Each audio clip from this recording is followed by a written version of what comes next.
Good morning.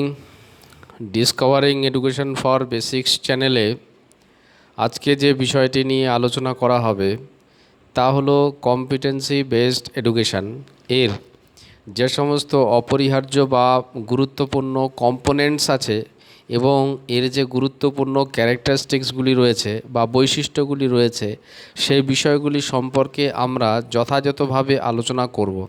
প্রথমেই আমাদের বুঝে নিতে হবে কম্পিটেন্সি বেসড এডুকেশন বলতে সাধারণভাবে কী বোঝায়। কম্পিটেন্সি কথাটির বাংলা প্রতিশব্দ কর্মদক্ষতা, অর্থাৎ যখন আমরা যা কিছু শিখব তা জ্ঞান হোক কিংবা অভিজ্ঞতা অর্জন করি কিংবা দক্ষতা অর্জন করি, সেই জ্ঞান বা অভিজ্ঞতা বা দক্ষতা যখন আমরা বাস্তবিক ক্ষেত্রে বাস্তবিক পরিস্থিতিতে বিভিন্ন প্রয়োজন অনুসারে নিজেদের সামর্থ্য অনুসারে আমরা যখন সেই জ্ঞান বা অভিজ্ঞতা বা দক্ষতাগুলিকে যথাযথভাবে প্রয়োগ করতে পারবো বা কার্যকরী রূপে প্রয়োগ করতে পারবো এবং সহজ করে বলতে গেলে সেগুলিকে আমরা আমাদের কর্মের মধ্য দিয়ে সঞ্চালন ঘটাতে পারবো, তখনই কিন্তু বলা হবে যে আমরা সেই বিষয় সম্পর্কে কম্পিটেন্সি আমাদের মধ্যে তৈরি হয়েছে বা কর্মক্ষমতা বা কর্মদক্ষতা গড়ে উঠেছে। যখন এই কর্মদক্ষতা বা কর্মক্ষমতাকে কেন্দ্র করে একটি সম্পূর্ণ এডুকেশন সিস্টেম পরিচালিত হয় বা এই কম্পিটেন্সিটাকে ফোকাস করার মাধ্যমে একটি সম্পূর্ণ এডুকেশন সিস্টেমের যে সমস্ত অ্যাক্টিভিটিগুলি রয়েছে সেগুলিকে আয়োজন করা হয় বা ব্যবস্থা করা হয়, তখন সেই এডুকেশন সিস্টেমকে সাধারণভাবে বা সামগ্রিকভাবে বলা হয় কম্পিটেন্সি বেসড এডুকেশন। এই কম্পিটেন্সি বেসড এডুকেশনে টিচার যে টিচিংয়ের কাজটি করে থাকেন বা টিচিং মডালিটি ডিজাইন করে থাকেন বা টিচিং মডালিটি সিলেক্ট করে থাকেন, সেক্ষেত্রেও কিন্তু তিনি আবশ্যিক রূপে সেই কম্পিটেন্সির যে বিবেচ্য বিষয় বা তার যে সমস্ত গুরুত্বপূর্ণ নির্ধারকগুলি রয়েছে সেগুলিকে ফোকাস করে নিয়েই কিন্তু তিনি টিচিং মডালিটি সেট করে থাকেন। কিংবা বলা যেতে পারে যে একটি ক্লাসরুমে যখন মাস্টারমশাই পড়াচ্ছেন বা শিক্ষক মহাশয় পড়াচ্ছেন বা যে বিভিন্ন রকমের একাডেমিক অ্যাক্টিভিটি করছেন বা ক্লাসরুম কমিউনিকেশন করছেন, সেই ক্লাসরুম কমিউনিকেশন করার সময় শিক্ষক মহাশয় আবশ্যিকভাবে যে সমস্ত অ্যাক্টিভিটির আয়োজন করবেন, আয়োজন করার সময় তিনি আবশ্যিক রূপে বা সামগ্রিক রূপে কম্পিটেন্সিকে ফোকাস করবেন, অর্থাৎ কম্পিটেন্সির উপর ভিত্তি করেই কিন্তু টিচিং অ্যাক্টিভিটির আয়োজন করবেন কিংবা ক্লাসরুম কমিউনিকেশনের বিষয়বস্তুকে তিনি নির্বাচন করবেন। তাই সামগ্রিকভাবে বলা যাচ্ছে যে একজন শিক্ষক মহাশয় শিক্ষা প্রক্রিয়া কী বিষয় পড়াবে বা কীভাবে পড়াবে, কতটা পড়াবে এবং এই পড়ানোর মধ্য দিয়ে কী ধরনের উদ্দেশ্য পূরণ হবে, সেই সমস্ত বিষয়গুলি সম্পর্কে সিদ্ধান্ত গ্রহণ করার সময় সামগ্রিকভাবে যে বিষয়টিকে গুরুত্ব দেওয়া হয় সেটি হচ্ছে কর্মক্ষমতা। অর্থাৎ লার্নার বা শিক্ষার্থী যে শিক্ষণের মধ্য দিয়ে বা শিক্ষণ প্রক্রিয়া অংশগ্রহণ করার মাধ্যমে বা শিক্ষকের সাথে ক্রিয়া প্রতিক্রিয়া করার মাধ্যমে যে বিষয়গুলি শিখবে সে বিষয়গুলিকে তারা কতটা যুক্তিযুক্তভাবে ব্যবহারিকভাবে বা বাস্তবিক ক্ষেত্রে প্রয়োগ করতে পারবে বা কর্মের মধ্য দিয়ে প্রতিফলন ঘটাতে পারবে, সে বিষয়গুলিকে মাথায় রেখে একজন শিক্ষক মহাশয় টিচিংয়ের সমস্ত রকমের মডালিটিসগুলোকে ডিজাইন করবেন। এখানে যেমন বলা হচ্ছে ইনস্ট্রাকশনাল ডিজাইন, ইনস্ট্রাকশনাল সিলেকশন বা ইনস্ট্রাকশনাল মেটেরিয়ালের যে নির্বাচন, সেই সমস্ত বিষয়গুলিও কিন্তু কম্পিটেন্সি ওরিয়েন্টেড হবে। অর্থাৎ একটি কারিকুলামের মধ্যে কী কী কোর্স কন্টেন্ট থাকবে বা কী ধরনের বিবেচ্য বিষয় বা আলোচ্য বিষয় থাকবে বা তার কী সূচি থাকবে, সে সমস্ত বিষয়গুলি কিন্তু শিক্ষার্থীদের মধ্যে কী ধরনের কম্পিটেন্সি বা কর্মক্ষমতা বা কর্মদক্ষতা বিকাশ করার প্রয়োজনীয়তা রয়েছে তার উপর ভিত্তি করে বা তার প্রয়োজনীয়তা অনুভব করার মাধ্যমেই সেখানে কিন্তু সেই লার্নিং কন্টেন্ট বা এখানে বলা হচ্ছে ইনস্ট্রাকশনাল মেটেরিয়াল বা ইনস্ট্রাকশনাল নলেজের জায়গাটি নির্বাচন করতে হবে। ঠিক একই রকমভাবে একজন শিক্ষার্থী যখন সে শিক্ষা প্রক্রিয়ায় অংশগ্রহণ করার মধ্য দিয়ে কিভাবে সে লার্নিং এক্সপিরিয়েন্সগুলোকে অর্জন করবে বা সেগুলোকে কি করে এক্সারসাইজ করবে কিংবা সেগুলোকে কীভাবে বুঝবে, সেই সমস্ত বিষয়গুলি সম্পর্কে তার কি করণীয় এবং কিভাবে স্টাডি করলে সেগুলিকে বাস্তবিক ক্ষেত্রে প্রয়োগ করতে পারবে বা কর্মের মধ্য দিয়ে রিফ্লেক্ট করতে পারবে, সে সমস্ত বিষয়গুলিকে যখন এই কম্পিটেন্সি প্যারামিটার অনুসারে বা কম্পিটেন্সির যে সমস্ত সূচক রয়েছে সেই সূচক অনুসারে পরিচালন করা হবে, তখন বলা হবে সেই এডুকেশন সিস্টেম বা সেই লার্নিং প্রসেসকে বলা হবে কম্পিটেন্সি বেসড লার্নিং। তা তাহলে বলা যেতে পারে যখন কারিকুলাম ডিজাইন করা হবে বা কারিকুলাম ট্রানজাকশন করা হবে তখনও যদি কম্পিটেন্সিকে ফোকাস করার মাধ্যমে সে কারিকুলামকে ডিজাইন করা হয় বা তাকে ট্রানজাকশন করা হয় এবং শিক্ষক মহাশয় শিক্ষাদানের যে সমস্ত মডালিটিগুলি রয়েছে সেই মডালিটিগুলিকে যদি যথার্থরূপে ডিজাইন করে সে কম্পিটেন্সির উপর বেস করে, পাশাপাশি লার্নাররা যাতে কম্পিটেন্ট হতে পারে বা তাদের মধ্যে কম্পিটেন্সি গড়ে ওঠে, তার জন্য লার্নারের যে সমস্ত কাজকর্ম করা দরকার, যেরকমভাবে অ্যাক্টিভলি পার্টিসিপেট করা প্রয়োজন কিংবা কীভাবে যেভাবে তাদের মধ্যে পারস্পরিক ক্রিয়া প্রতিক্রিয়া করা প্রয়োজন, সে ঠিক সেই রকমভাবে যদি একজন লার্নার সে কম্পিটেন্সি ওরিয়েন্টেড পারফরমেন্স দিয়ে থাকে, তাহলে সেক্ষেত্রে কিন্তু এই সম্পূর্ণ এডুকেশন প্রক্রিয়াটিকে আমরা সাধারণভাবে বলতে পারি যে এটি হলো কম্পিটেন্সি বেস এডুকেশন সিস্টেম। তাহলে এখন আমরা আলোচনা করব যে বিষয়টি নিয়ে, সেটি হচ্ছে components of competency based education এবং characteristics of competency based education. Discovering education for basics চ্যানেলে আপনাদেরকে শুভেচ্ছা। আমরা শুরু করছি components of competency based education. এই প্রসঙ্গে আমাদের জেনে নেওয়া দরকার যে বিশিষ্ট বিশারদগণ বা বিশিষ্ট গবেষকগণ এই কম্পিটেন্সি বেসড এডুকেশনের পরিপ্রেক্ষিত কী হতে পারে সেই সম্পর্কে যথাযথ ধারণা গঠন করার জন্য, সে সম্পর্কে একটি পুঙ্খানুপুঙ্খ সিদ্ধান্ত নেওয়ার জন্য যে সমস্ত গবেষক তাদের সুচিন্তিত মতামত ব্যক্ত করেছেন বা রেখে গেছেন, তাদের মধ্যে একজন বিশেষ ব্যক্তিত্ব যিনি এই ফিল্ডে বিশেষভাবে এই বিষয়টিকে অর্থবহ করে তোলার চেষ্টা করেছেন এবং কম্পিটেন্সির যে সমস্ত মূল্যবান কম্পোনেন্ট রয়েছে সে কম্পোনেন্টগুলোকে যথাযথভাবে বুঝতে সাহায্য করেছেন। অ্যাকর্ডিং টু লি, ওলফ এবং স্টিনবার্গ 2014 খ্রিস্টাব্দে তারা তাদের গবেষণার পরিপ্রেক্ষিতে বলতে চেয়েছেন যে কম্পোনেন্টের মধ্যে যে সমস্ত বিষয়গুলি রয়েছে তার মধ্যে একটি গুরুত্বপূর্ণ কম্পোনেন্ট হচ্ছে মাস্টারি সম্পর্কে বলতে গেলে বলতে হয় যে আমরা সাধারণভাবে মাস্টারি বলতে কাকে বোঝাবো, অর্থাৎ যখন কোনো পারফরমেন্স বা রিফ্লেকশন যখন আলটিমেট লেভেল অনুসারে হবে। এ প্রসঙ্গে আমাদের মনে রাখা দরকার যে কোনো পারফরমেন্স বা রিফ্লেকশন যখন একটি গুরুত্বপূর্ণ মেজারিং স্কেল অনুসারে হয়ে থাকে, যে স্কেলের মধ্যে তিনটি প্রধান একক থাকবে বা পয়েন্ট থাকবে বা বিন্দু থাকবে, মেজারিং পয়েন্ট থাকবে। একটি হচ্ছে সবথেকে নিচে থাকবে ইনিশিয়াল পয়েন্ট বা ইনিশিয়াল লেভেল, মাঝখানে যে বিন্দুটি থাকবে সেটি হবে মডারেট লেভেল এবং সর্বোচ্চ যে বিন্দুটি থাকবে সেটি হবে আলটিমেট লেভেল। যখন একজন শিক্ষক তার যখন শিক্ষাদান কাজের মধ্য দিয়ে একদল শিক্ষার্থী বা একটি কোর্সের মধ্যে অংশগ্রহণ করা যে সমস্ত শিক্ষার্থীরা রয়েছে তাদের যে জ্ঞান বা অভিজ্ঞতা বা দক্ষতা অর্জিত হবে সেটি যদি আলটিমেট লেভেল অনুসারে পারফরমেন্স ক্রিয়েট করতে পারে, অর্থাৎ তারা যা শিখবে তা যখন আলটিমেট লেভেল অনুসারে রিফ্লেক্ট করতে পারবে বা প্রয়োগ করতে পারবে বা কাজে লাগাতে পারবে, তখন বলা হবে যে সেই বিষয়ে তার মাস্টারি রয়েছে। অর্থাৎ বলা যেতে পারে যে যখন সে জ্ঞান অর্জন করবে, সে জ্ঞানটাও যখন তার আলটিমেট লেভেলে থাকবে, শুধুমাত্র ইনিশিয়াল বা মডারেট লেভেলের না থেকে সেই জ্ঞানগুলো যদি আলটিমেট লেভেলে থাকে, সর্বোচ্চ মাত্রায় থাকে বা উচ্চ মাত্রায় থাকে বা উচ্চ মাত্রায় অর্জন করতে পারে, মাল্টি ডাইমেনশনালি সেই জিনিসগুলোকে অর্জন করতে পারে বা বিভিন্ন মাল্টিপল যে রিসোর্সগুলি রয়েছে সেই মাল্টিপল রিসোর্সগুলিকে যথাযথভাবে প্রয়োগ করার মাধ্যমে বা অনুশীলন করার মাধ্যমে যখন তারা সেই জ্ঞানকে অর্জন করবে, তখন বলা হবে যে সেখানে সেই বিষয়ে তাদের মধ্যে মাস্টারি নলেজ গ্রো করেছে। অর্থাৎ এখানে বলা যেতে পারে মাস্টারি হচ্ছে সেই আলটিমেট পয়েন্ট অফ পারফরমেন্স, সেই আলটিমেট পয়েন্ট অফ পারফরমেন্স বা আলটিমেট লেভেল অফ পারফরমেন্স, যে আলটিমেট লেভেল অফ পারফরমেন্স শুধুমাত্র একটি সোর্স অফ নলেজকে ইউটিলাইজ করার মাধ্যমে ব্যক্তির মধ্যে গড়ে উঠবে না। তাই এখানে বলা হচ্ছে মাল্টিপল যে রিসোর্স রয়েছে সেই মাল্টিপল রিসোর্সকে যথাযথভাবে ইউটিলাইজ করার মাধ্যমে, সে মাল্টিপল রিসোর্সকে যথাযথভাবে কাজে লাগানোর মাধ্যমে, মাল্টিপল প্র্যাকটিসের মাধ্যমে যখন লার্নার্স সে আলটিমেট লেভেলে রিচ করতে পারবে, তখন বলা হবে যে তার মধ্যে কম্পিটেন্সি ডেভেলপ করার সম্ভাবনা বেড়ে গেছে। এখানে যে সমস্ত বিষয়গুলি মাস্টারি সম্পর্কিত যে বিষয়গুলিকে ফোকাস করা হয়েছে তার মধ্যে থেকে একটি গুরুত্বপূর্ণ বিবেচ্য বিষয় হলো মাস্টারি অন ডেমনস্ট্রেট অফ নলেজ, অর্থাৎ তারা যে সমস্ত জ্ঞানগুলো অর্জন করবে সেগুলোকে যেন তারা ডেমনস্ট্রেট করতে পারে। এ প্রসঙ্গে মনে রাখা দরকার ডেমনস্ট্রেশন বলতে সাধারণভাবে কী বোঝায়।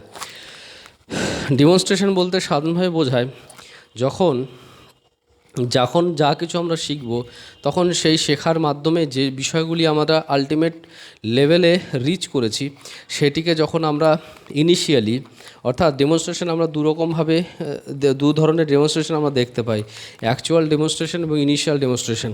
অর্থাৎ যখন আমরা প্র্যাকটিসের পর্বে বা যখন আমরা নিজেদেরকে গড়ছি বা যখন আমরা নিজেরা স্কিল ডেভেলপ করার চেষ্টা করছি, সেই সময় যখন আমরা যা কিছু শিখছি তা যখন আমরা তুলে ধরছি তখন সেই ডেমনস্ট্রেশনকে বলা হচ্ছে ইনিশিয়াল ডেমনস্ট্রেশন।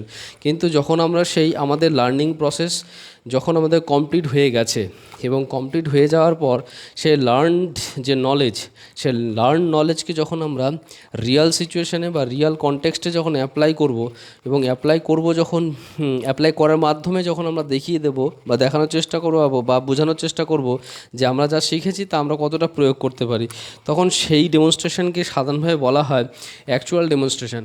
তো এখানে যে ডেমনস্ট্রেশনের কথা বলা হচ্ছে যে আমরা যে উচ্চ পর্যায়ে বা উচ্চ মাত্রায় যে জ্ঞান অর্জন করতে পেরেছি বিভিন্ন রকমের সম্পদ বা রিসোর্সগুলোকে ইউটিলাইজ করার মাধ্যমে বা রিসোর্সের যে সমস্ত অ্যাপ্রোচগুলো রয়েছে সেগুলোকে ইউটিলাইজ করার মাধ্যমে আমরা যে অর্জন করতে পেরেছি, তার পরিপ্রেক্ষিতে আমাদের মধ্যে যে সমস্ত উচ্চমাত্রার জ্ঞান হয়েছে সেটিকে আমরা ডেমনস্ট্রেট করব। অর্থাৎ এই কম্পিটেন্সির বিষয়টিকে পরিমাপযোগ্য করতে হলে আবশ্যিকরূপে আমাদের নলেজের ডেমনস্ট্রেশন প্রয়োজন এবং সেই নলেজের ডেমনস্ট্রেশন সবসময় হবে মাস্টারি লেভেলে। অর্থাৎ যে নলেজ আমরা অর্জন করেছি সেটা যেন অবশ্যই মাস্টারি লেভেলে হয় এবং সেই মাস্টারি লেভেলে যে নলেজ আমাদের রয়েছে সেটি আমরা আমাদের অ্যাক্টিভিটির মধ্য দিয়ে ডেমনস্ট্রেট করব। অর্থাৎ আমরা রিয়েল সিচুয়েশন বা প্র্যাকটিক্যাল সিচুয়েশন অনুসারে সেগুলোকে ডেমনস্ট্রেট করব। এটি একটি গুরুত্বপূর্ণ কম্পোনেন্ট বলে তিনি উল্লেখ করেছেন। তিনি মাস্টারের বিষয়ে আরও বলেছেন যে মাস্টারি অন ডেমনস্ট্রেট অফ স্কিলস। ঠিক একই রকমভাবে যে স্কিলসগুলো লার্নার অর্জন করেছে সেগুলিও তারা যথার্থরূপে ডেমনস্ট্রেট করার মাধ্যমে বা সবার সামনে তুলে ধরার মাধ্যমে বা উপযুক্তভাবে প্রতিফলন ঘটানোর মাধ্যমে প্রমাণ করবে যে তাদের যে অর্জিত দক্ষতা, সে অর্জিত দক্ষতা আলটিমেট লেভেল অনুসারে হয়েছে বা আলটিমেট লেভেলেই সেই দক্ষতা গড়ে উঠেছে। এই বিষয়টি এখানে মাস্টারি বিষয়ক আলোচনায় ওলফ এবং স্টেইনবার্গ উল্লেখ করেছেন। ঠিক একই রকমভাবে তিনি আরেকটা বিষয়ে ফোকাস করেছেন অন ডেমনস্ট্রেট অফ এবিলিটিস। অনেক সময় আমাদের যে সমস্ত ক্ষমতা বা সামর্থ্যগুলো থাকে সেই ক্ষমতা বা সামর্থ্যগুলোকে ব্যবহারযোগ্যতায় রূপান্তর করতে হয়। অর্থাৎ যে সমস্ত সামর্থ্য আমার মধ্যে রয়েছে সেই সামর্থ্য যদি যথাযথভাবে আমি সামর্থ্য সম্পর্কে যদি যথাযথ ধারণা গঠন করতে পারি এবং সেই সামর্থ্য বা ক্ষমতাগুলি সম্পর্কে যদি আমার ব্যবহারিক ধারণা গড়ে ওঠে এবং সেই সামর্থ্যগুলিকে যদি বাস্তবিক ক্ষেত্রে প্রয়োগ করতে পারি, তাহলে সামগ্রিকভাবে বলা হবে যে সেই সামর্থ্যের প্রয়োগের মাধ্যমে আমার মধ্যে বিভিন্ন রকমের যে মানসিক পরিবর্তন আসবে কিংবা আমার মধ্যে যে সমস্ত পারফরমেন্সের পরিবর্তন আসবে সেই পারফরমেন্সের পরিবর্তন আমার মধ্যে বিশেষ রকমের কর্মসম্পাদনমূলক কর্মক্ষমতা বৃদ্ধি করবে। এই কর্মক্ষমতাই আমাদেরকে বিশেষ জীবনের লক্ষ্য বা উদ্দেশ্য পূরণ করতে বেসিক্যালি এখানে বলা হচ্ছে এডুকেশনাল অবজেক্টিভস এবং এইমস যে রয়েছে সেগুলিকে ফুলফিল করার ক্ষেত্রে সেই এবিলিটিগুলিকে যথাযথভাবে রিফ্লেক্ট করতে বা সেগুলোকে যথাযথভাবে কাজে লাগানোর ক্ষেত্রে এই এবিলিটি ডেমনস্ট্রেশনের বিষয়টিও অত্যন্ত গুরুত্বপূর্ণ একটি বিচার্য বিষয়। এরপরে যে গুরুত্বপূর্ণ উপাদানটি রয়েছে যা আমরা অ্যাকর্ডিং টু ওলফ এবং স্টেইনবার্গের গবেষণা অনুসারে আমরা দেখেছি, সেই এবিলিটিটি হলো পেসিং কথাটির অর্থ হচ্ছে যখন লার্নার লার্ন করবে, অবশ্যই লার্নার কিন্তু তার নিজের সামর্থ্য অনুসারে বা নিজের ক্ষমতা অনুসারে লার্ন করবে। অর্থাৎ এখানে যে কম্পিটেন্সির যে বিষয়টি, সেই কম্পিটেন্সি বিষয়টি মেজার করার ক্ষেত্রে একটি গুরুত্বপূর্ণ একক এখানে ফোকাস করা হয়। সেই এককটি হচ্ছে যে লার্নার যে নলেজ গ্যাদার করলো কিংবা স্কিল ডেভেলপ করবো এবং এবিলিটিস ডেভেলপ করলো, সেই এবিলিটি রয়েছে, এবিলিটিগুলোকে ভালোভাবে আইডেন্টিফাই করলো বা সেগুলোকে ট্রান্সফারেবল কনসেপ্টে কনভার্ট করলো। এই যে ব্যাপারটা করতে পারলো, এই যখন আমরা মেজার করার সময় কিন্তু আবশ্যিকভাবে দেখে নিতে হবে যে তারা তাদের নিজের ক্ষমতা অনুসারে নিজের সামর্থ্য অনুসারে করতে পারছে কিনা। অর্থাৎ এখানে পেসিং একটা গুরুত্বপূর্ণ বিষয়।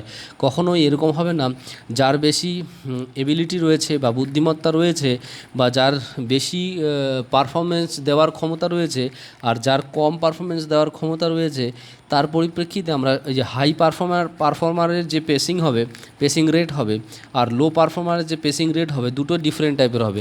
তো যখন কম্পিটেন্সি মেজার করা হবে, কম্পিটেন্সি মেজার করার সময় কিন্তু ওই তাদের যে পেসিং যে রেট, সে পেসিং রেটের নেচার অনুসারে কিন্তু তাদের পারফরমেন্সকে মেজার করা হবে। এইটি কিন্তু একটি গুরুত্বপূর্ণ একক হিসাবে এখানে বিবেচনা করা হয়েছে বা বিবেচনা করা হয়। ঠিক একই রকমভাবে আরেকটি গুরুত্বপূর্ণ উপাদানের কথা এখানে উল্লেখ করেছেন তিনি, যে ইনস্ট্রাকশন, অর্থাৎ এখানে ইনস্ট্রাকশনের প্রসেসটাও হবে একটি বিশেষ পদ্ধতিতে। সেই জন্য এই ইনস্ট্রাকশনাল প্রসেসটিকে সাধারণভাবে বলা হয়েছে ইন্ডিভিজুয়ালিস্ট লার্নিং। কেন বলা হয়েছে? এখানে প্রত্যেকটি লার্নারের যে নিজস্ব এবিলিটি রয়েছে, প্রত্যেকটি লার্নারের যে পেসিং এবিলিটি রয়েছে বা পেসিং রেট রয়েছে, এবং তাদের মধ্যে যে বুদ্ধিমত্তার যে পার্থক্য বা তফাৎ রয়েছে, সে সমস্ত বিষয়গুলির উপর ভিত্তি করে কিন্তু লার্নিংয়ের কাজটি সম্পন্ন হবে বা শিক্ষকের যে শিক্ষাদানের কাজটি সম্পন্ন হবে। এবং এইভাবে যদি শিক্ষাদানের কাজটি সম্পন্ন হয়, তাহলে কিন্তু লার্নাররা তারা লার্নেবল কনসেপ্টের বা লার্নেবল কন্টেন্টের উপরে তারা কিন্তু কম্পিটেন্সি ডেভেলপ করতে পারবে। অর্থাৎ কম্পিটেন্সি ডেভেলপমেন্ট করার ক্ষেত্রে এই ইন্ডিভিজুয়ালাইজড লার্নিং প্রসেস বা মেকানিজমের বিশেষ গুরুত্ব আমরা দেখতে পাই। সেটি অ্যাকর্ডিং টু লে ওলফ এবং স্টেনবার্গের রিসার্চ অনুসারে আমরা সেটা দেখতে পেয়েছি। অর্থাৎ কম্পিটেন্সি বেসড এডুকেশনের যে সমস্ত কম্পোনেন্টগুলি রয়েছে, তার মধ্যে গুরুত্বপূর্ণ কম্পোনেন্টটি হলো বা গুরুত্বপূর্ণ প্যারামিটারটি হলো মাস্টারি, দ্বিতীয় প্যারামিটারটি হলো পেসিং, এবং তৃতীয় গুরুত্বপূর্ণ প্যারামিটারটি হলো ইনস্ট্রাকশন, যা হবে ইন্ডিভিজুয়ালাইজড লার্নিং। ইনস্ট্রাকশনাল প্রসেস হবে ইন্ডিভিজুয়ালাইজড ইনস্ট্রাকশন। এখানে মাস্টারি ক্ষেত্রে তিনি বিশেষ করে ফোকাস করেছেন নলেজ ডেমনস্ট্রেশনের মাস্টারি, একই রকমভাবে স্কিল ডেমনস্ট্রেশনের মাস্টারি এবং এবিলিটি ডেমনস্ট্রেশনের মাস্টারি, এই বিষয়গুলিকে তিনি কম্পোনেন্টের মধ্যে উল্লেখ করেছেন। এরপরে আমরা আলোচনা করব characteristics of competency based education, অর্থাৎ কম্পিটেন্সি বেসড এডুকেশনে কী কী বৈশিষ্ট্য রয়েছে, যে বৈশিষ্ট্যগুলি সম্পর্কে আমাদের আলোচনা করা প্রয়োজন বা যেগুলি সম্পর্কে আমাদের যথাযথভাবে ধারণা গঠন করা প্রয়োজন। প্রথমে আমাদের বলতে হয় কম্পিটেন্সি বেসড এডুকেশন বা CBE stimulates to demonstrate mastery habit among students. দেখুন, একটা বিষয় সম্পর্কে আমাদের বুঝে রাখা দরকার যে কম্পিটেন্সি বেসড এডুকেশনের মূল আলোচ্য বিষয়ই হচ্ছে বা আলোচ্য ফোকাল এরিয়াই হচ্ছে কম্পিটেন্সি ডেভেলপ করা। অর্থাৎ যখন লার্নারদের মধ্যে কম্পিটেন্সি ডেভেলপ করাটা হচ্ছে মূল আলটিমেট টার্গেট বা মূল উদ্দেশ্য, সেই রকম পরিস্থিতিতে লার্নাররা সে যখন কোনো অ্যাকাডেমিক অ্যাক্টিভিটিতে পার্টিসিপেট করবে, সে অ্যাকাডেমিক অ্যাক্টিভিটিতে পার্টিসিপেট করার মধ্য দিয়ে তারা যা শিখবে সেগুলোকে কিন্তু তারা ব্যবহারিক ক্ষেত্রে বা বাস্তবিক ক্ষেত্রে প্রয়োগ করবে। এবং যখন এই প্রয়োগ করার জন্য বা প্রয়োগ করার বিষয়টি যখন তাদের মধ্যে আসবে, তখন কিন্তু আবশ্যিক রূপে ভাববে যে আমাকে এটিকে আলটিমেট লেভেলে জানতে হবে। যেমন একটি উদাহরণের মাধ্যমে বিষয়টিকে আমরা বলতে পারি, যখন একজন লার্নার যখন শিখবে, কোনো কিছু জিনিস শিখবে, তখন যদি এরকমভাবে শেখে যে সে একজন লার্নার, যতটুকু সে পারবে, যতটুকু জানা দরকার ততটুকু সে জানবে, হ্যাঁ, তখন যে তার শেখার যে ক্ষমতা হবে বা সেক্ষেত্রে তার যে অ্যাক্টিভনেসটা যে লেভেলে থাকবে, তার ভিত্তিতে যতটা সে শিখতে পারবে, সে যখন এরকমভাবে ভাববে যে আমি যা শিখবো তা আমাকে অন্যকে শেখাতে হবে, কিংবা এরকম হতে পারে যে আমি 10 জনের সামনে এই শিক্ষণলব্ধ বিষয়টিকে আমি এক্সপ্লোর করবো বা তাদের সামনে তুলে ধরবো, তখন কিন্তু সেক্ষেত্রে তার লার্নিংয়ের যে স্টাইল বা লার্নিংয়ের যে অ্যাক্টিভনেস তা কিন্তু অনেক গুণ বেড়ে যাবে। অর্থাৎ বলা যেতে পারছে, সে ভাববে যে আমি এখন শেখার জন্য শিখছি, তখন তার যে অ্যাক্টিভনেস থাকবে, ঠিক যখন তাকে বলা হবে যে তুমি যা শিখবে তা 10 জনকে ভালো করে শেখাতে হবে, তখন কিন্তু তার মধ্যে একটি বিশেষ মাস্টারি ডেভেলপ করার হ্যাবিট কিন্তু গড়ে উঠবে। অর্থাৎ সে সেই জিনিসটাকে আরও ভালোভাবে জানতে চাইবে বা শিখতে চাইবে। কারণ শেখাতে গিয়ে যদি কোনো রকমের প্রশ্ন বা কোনো রকমের সমস্যার যথার্থ উত্তর দিতে না পারে বা তার সলিউশন দিতে না পারে, তাহলে সেক্ষেত্রে বিভিন্ন সমস্যা হতে পারে। সেজন্য এখানে বলা হচ্ছে যে কম্পিটেন্সি বেসড এডুকেশনে যে সমস্ত অ্যাক্টিভিটির আয়োজন করা হবে এবং সেই অ্যাক্টিভিটির মধ্যে লার্নাররা পার্টিসিপেট করার মাধ্যমে তাদের মধ্যে একটি বিশেষ হ্যাবিট গড়ে উঠবে, সেটা হচ্ছে মাস্টারি হ্যাবিট, এবং সেই মাস্টারি হ্যাবিটটা তাদের বিভিন্ন কাজের মধ্য দিয়ে কিন্তু ডেমনস্ট্রেট হবে। অর্থাৎ মাস্টারি হ্যাবিট ডেমনস্ট্রেশনের যে বিষয়টি, সেটি কিন্তু লার্নারদের মধ্যে বিশেষভাবে দেখা যাবে, এবং এটি কিন্তু টোটাল বিষয়টিকেই স্টিমুলেট করার ক্ষেত্রে সিবিই বা কম্পিটেন্সি বেসড এডুকেশনের বিশেষ গুরুত্ব আমরা দেখতে পাই। অর্থাৎ লার্নাররা যাতে মাস্টারি হ্যাবিট ডেভেলপ করে বা লার্নাররা যাতে যা শিখবে শিখবে তা যেন 100% বা আলটিমেট লেভেলে রিফ্লেক্ট করতে পারে বা ব্যবহারিক ক্ষেত্রে প্রয়োগ করতে পারে, সে বিষয়টিকে গুরুত্ব দেওয়া কিংবা যা শিখলো তা প্রয়োগ করতে পারছে কিনা সেই বিষয়টিকে তুলে ধরা বা সেই বিষয়টিকে ডেমনস্ট্রেট করার প্রসঙ্গটি কিন্তু কম্পিটেন্সি বেসড এডুকেশন সিস্টেমের একটি গুরুত্বপূর্ণ ফোকাল এরিয়া বা একটি গুরুত্বপূর্ণ আলোচ্য বিষয়। দ্বিতীয় যে গুরুত্বপূর্ণ বৈশিষ্ট্যটি এখানে আলোচনা করা হয়েছে তা হলো competency based education stimulates to empower students by fulfilling the learning objectives. অর্থাৎ লার্নারদের যে লার্নিং অবজেক্টিভস রয়েছে সেই লার্নিং অবজেক্টিভসগুলোকে ফুলফিল করার মাধ্যমে কিন্তু লার্নারদেরকে এম্পাওয়ার করা হয়।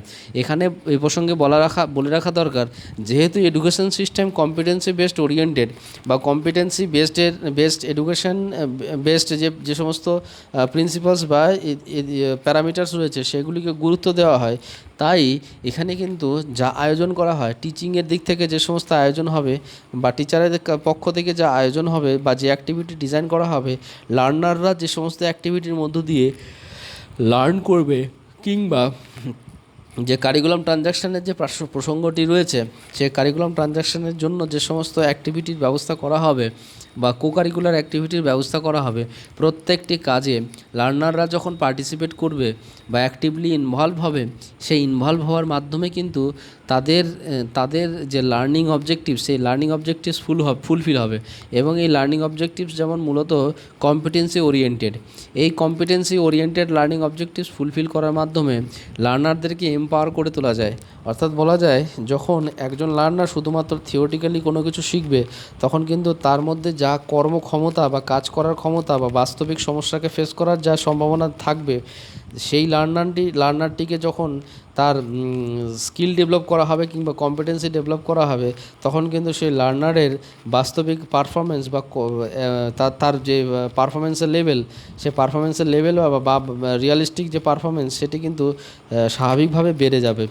তাই এখানে বলা হচ্ছে এই বাড়িয়ে তোলার মাধ্যমে, অর্থাৎ তাদেরকে বেশি মাত্রায় কর্মক্ষম করে তোলার মাধ্যমে তাদেরকে এম্পাওয়ার করা যায়। অর্থাৎ লার্নারকে এম্পাওয়ার করা বা ক্ষমতাশালী করে তোলার ক্ষেত্রে কম্পিটেন্সি বেসড এডুকেশনের বিশেষ প্রভাব বা বিশেষ গুরুত্ব আমরা দেখতে পাই।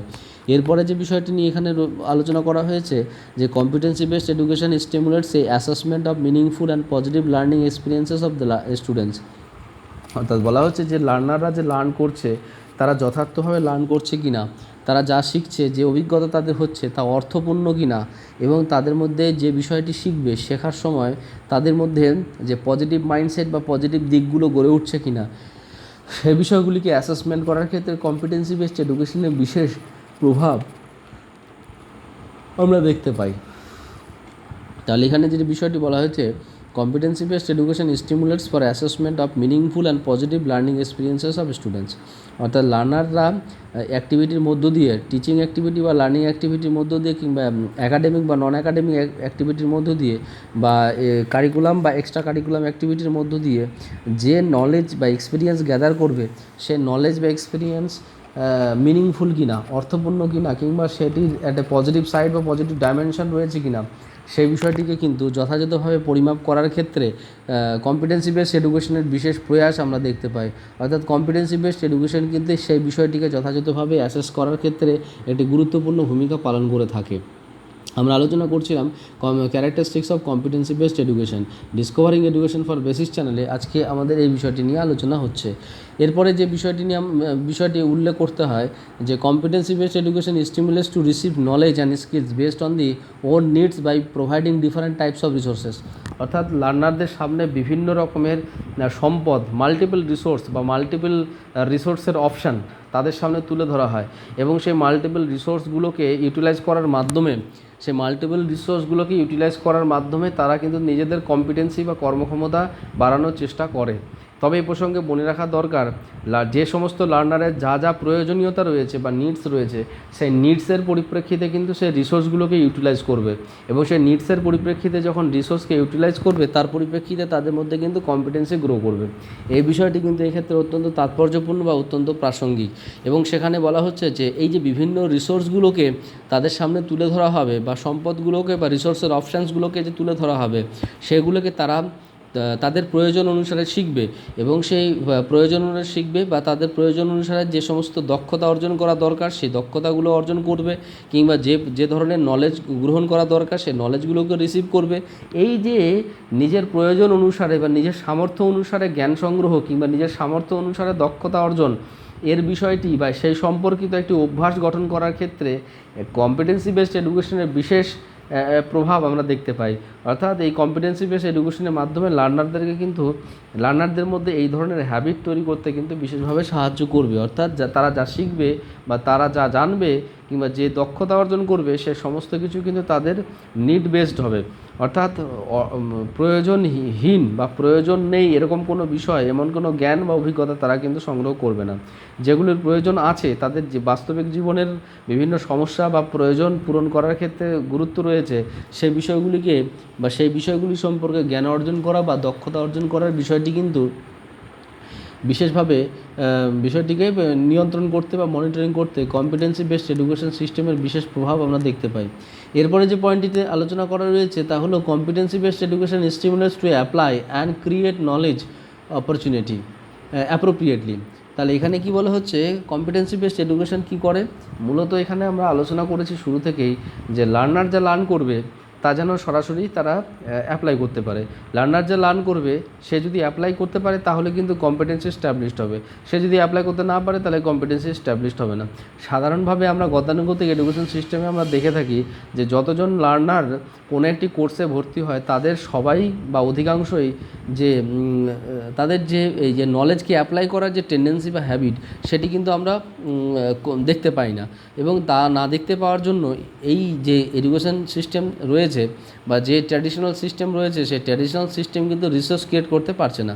তাই ট্র্যাডিশনাল সিস্টেম বা এক্সিস্টিং সিস্টেমের মধ্যে যদি রিসোর্স ক্রিয়েট করতে হয় বা ইউটিলিটি ক্রিয়েট করতে হয় বা এফেক্টিভ ইম্পর্টেন্স ক্রিয়েট করতে হয় এডুকেশন সিস্টেমে, তাহলে কিন্তু অবশ্যই প্রত্যেকটি লার্নার যাতে ব্যবহারিক ক্ষেত্রে বা বাস্তবিক ক্ষেত্রে তার অর্জিত জ্ঞানগুলোকে যথাযথভাবে প্রয়োগ করতে পারে তার একটি প্রভিশন ক্রিয়েট করা প্রয়োজন এবং সেটাকে যথাযথভাবে মনিটরিং করা প্রয়োজন। কারণ এই জ্ঞান প্রয়োগ করার মাধ্যমে কিন্তু প্রত্যেকটা জ্ঞানের যে নিজস্ব গুরুত্ব রয়েছে বা ইউটিলিটি রয়েছে তা কিন্তু প্রতিষ্ঠিত হয়। যতক্ষণ পর্যন্ত না অর্জিত জ্ঞান এর যথাযথ প্রয়োগ হচ্ছে বা তার যথাযথভাবে কাজে লাগানো হচ্ছে, ততক্ষণ পর্যন্ত কিন্তু সেই জ্ঞানের যে গুরুত্ব বা তার যে মূল্য বা তার যে কার্যকারিতা সে সম্পর্কে কোনো ধারণা গঠন করা যাবে না বা ধারণা লাভ করা সম্ভব নয়। তাই এখানে বলা হচ্ছে যদি নলেজের যে প্রকৃত ইউটিলিটি বা নলেজের যে প্রকৃত গুরুত্ব বা সিগনিফিকেন্স বা এফেক্টিভনেস সেই বিষয়গুলি সম্পর্কে যদি যথাযথভাবে রেজাল্ট পেতে হয় বা আউটকাম ক্রিয়েট করতে হয়, তাহলে কিন্তু নলেজকে অর্থাৎ লার্নড নলেজকে যথাযথভাবে ট্রান্সফার করতে হবে বা কিংবা সেগুলোকে যথাযথভাবে অ্যাপ্লাই করতে হবে। এবং সেই অ্যাপ্লিকেশনের মধ্য দিয়ে তারা যখন ব্যবহারিক ক্ষেত্র সম্পর্কে বা ব্যবহারিক ক্ষেত্রে জ্ঞানকে প্রয়োগ করার মাধ্যমে সে জ্ঞানকে তারা প্রত্যক্ষভাবে পর্যবেক্ষণ করবে এবং জ্ঞানকে আবার তারা নতুন করে লাভ করতে পারবে। অর্থাৎ থিওরিটিক্যাল অবস্থায় জ্ঞানকে যেভাবে দেখবে বা থিওরিটিক্যাল অবস্থায় জ্ঞানের যে সমস্ত বিষয়গুলিকে তারা জানবে বা শিখবে, সেই বিষয়গুলিকে যখন ব্যবহারিক ক্ষেত্রে প্রয়োগ করবে, ব্যবহারিক ক্ষেত্রে প্রয়োগ করার মাধ্যমে কিন্তু সেই বিষয়গুলি সম্পর্কে তারা আবার নতুন করে জানবে বা শিখবে বা জানার স্কোপ রয়েছে বা শেখার স্কোপ রয়েছে। সেই বিষয়টি সেই পরিস্থিতিটি কিন্তু প্রোভাইড করে বা সেই পরিস্থিতি ক্রিয়েট করতে সাহায্য করে কম্পিটেন্সি বেসড এডুকেশন। এই কম্পিটেন্সি বেসড এডুকেশন সিস্টেমের মধ্য দিয়ে এই নলেজ অ্যাপ্লিকেশনের বিষয়টি বা নলেজ ক্রিয়েশনের বিষয়টি কিন্তু আমরা দেখতে পাই। এরপরে যে বিষয়টি সম্পর্কে বলা হয়েছে, competency based education stimulates to develop important skills. এখানে কিন্তু যে সমস্ত স্কিলসগুলো দরকারি, যে সমস্ত স্কিলসগুলো আমাদের নিজেদের প্রয়োজন ওরিয়েন্টেড, সে সমস্ত স্কিল ডেভেলপমেন্টের ক্ষেত্রে কম্পিটেন্সি বেসড এডুকেশনের বিশেষ প্রয়াস আমরা দেখতে পাই। অর্থাৎ এখানে ইররিলেভেন্ট স্কিলস ডেভেলপমেন্টের কাজটিকে গুরুত্ব দেওয়া হয় না। এখানে সেই সমস্ত বিষয়গুলিকে নিয়ে চর্চা করা হয় না যেগুলি রিসোর্স ইউটিলিটির সাথে সম্পর্কযুক্ত নয়। এখানে সেই সমস্ত বিষয়গুলি গুরুত্ব দেওয়া হয় না যে বিষয়গুলি যথাযথভাবে মানুষের প্রয়োজন পূরণের জন্য গুরুত্বপূর্ণ নয়, যেগুলো বাস্তবিক ক্ষেত্রে প্রয়োগ করার ক্ষেত্রে বা কাজ করার ক্ষেত্রে কোনো কাজে লাগে না, এই ধরনের স্কিলসের কোনো গুরুত্ব নেই। তাহলে এক্ষেত্রে বলা হচ্ছে যে এখানে সেই সমস্ত স্কিলসগুলোকে চর্চা করা হয় বা সেই সমস্ত স্কিলসগুলো ডেভেলপ করার কথাকে গুরুত্ব দেওয়া হয় যে স্কিলসগুলো বাস্তবিক জীবনের বা ব্যবহারিক জীবনের বিভিন্ন প্রয়োজনগুলোকে পূরণ করতে পারে এবং সেই স্কিলসগুলো যথাযথভাবে তারা যখন প্রয়োগ করার সময় তাদের নিজস্ব ক্যাপাসিটি অনুসারে প্রয়োগ করতে পারে সেই প্রভিশন এই কম্পিটেন্সি বেসড এডুকেশন সিস্টেমে আমরা দেখতে পাই। এরপরে আমরা দেখব characteristics of competency based education system. এই সম্পর্কে আলোচনা করতে গিয়ে আমাদের জানতে হবে যে এই কম্পিটেন্সি বেসড এডুকেশন আরও কতগুলো বিশেষ নামে কিন্তু পরিচিত। যেমন এখানে বলা হয়েছে যে একে মাস্টারি বেসড এডুকেশন সিস্টেমও বলা হয়, যেহেতু এখানে মাস্টারি ডেভেলপমেন্টের কাজটি বা মাস্টারি ডেভেলপমেন্টের বিষয়টিকে বিশেষ করে ফোকাস করা হয়, সেই জন্য কম্পিটেন্সি বেসড এডুকেশনকে মাস্টারি বেসড এডুকেশন সিস্টেমও বলা হয়ে থাকে। কখনো কখনো এটাকে প্রফিসিয়েন্সি বেসড এডুকেশনের কথা বলা হচ্ছে। এখানে যেহেতু প্রসপেক্টস ডেভেলপমেন্টের বিষয়টি, অর্থাৎ এখানে বলা হচ্ছে যে তাদের মধ্যে যেহেতু তাদের মধ্যে যে ইউটিলিটি ক্রিয়েট করা বা তাদের মধ্যে যে পার্সোনালিটি ডেভেলপমেন্টের বিষয়টি, তাদেরকে ব্যবহারিক ক্ষেত্রে অনেক বেশি প্রফিসিয়েন্সি ডেভেলপ করার যে বিষয়টি, সে বিষয়টি তাদের মধ্যে দেখতে পাওয়া যায়। সেই জন্য কম্পিটেন্সি বেসড এডুকেশনকে প্রফিসিয়েন্সি বেসড এডুকেশনের বিষয় বলে উল্লেখ করা হয়। ঠিক একই রকমভাবে পারফরমেন্স বেসড এডুকেশন, এখানে যেহেতু কম্পিটেন্সি ডেভেলপ করা বা অর্জন করার বিষয়টি হচ্ছে একটি আউটকাম, এবং এই আউটকামটা একমাত্র এফেক্টিভ পারফরমেন্সের মাধ্যমে আসতে পারে। অর্থাৎ আমরা যে আউটকামটা আমরা নিশ্চিত করতে চাইছি এডুকেশন সিস্টেমের মাধ্যমে, অর্থাৎ যেটিকে বলা হচ্ছে কম্পিটেন্সি, সেই আউটকামকে যদি নির্দিষ্ট করতে হয় তাহলে অবশ্যই সেই আউটকামের জন্য একটি নির্দিষ্ট পারফরমেন্সের প্রয়োজনীয়তা রয়েছে। এই পারফরমেন্সের প্রয়োজনীয়তা থাকার জন্য কম্পিটেন্সি বেসড এডুকেশনটিকে কিছু গবেষক পারফরমেন্স বেসড এডুকেশন সিস্টেম বলে উল্লেখ করে থাকেন। অর্থাৎ এই mastery based education system, proficiency based education system এবং পারফরমেন্স বেসড এডুকেশন সিস্টেম হিসেবেও এই কম্পিটেন্সি বেসড এডুকেশন সিস্টেমকে বলা হয়ে থাকে। আপনারা মনোযোগ সহকারে শুনছিলেন, তার জন্য আপনাদের অসংখ্য ধন্যবাদ। ডিসকভারিং এডুকেশন ফর বেসিক্স, এটি আপনাদের একাডেমি ডেভেলপমেন্টের জন্য অত্যন্ত রেসপন্সিবল। আপনাদের যদি কোনো রকমের জিজ্ঞাসা থাকে তাহলে অবশ্যই আপনারা কমেন্ট বক্সে লিখতে ভুলবেন না। ধন্যবাদ।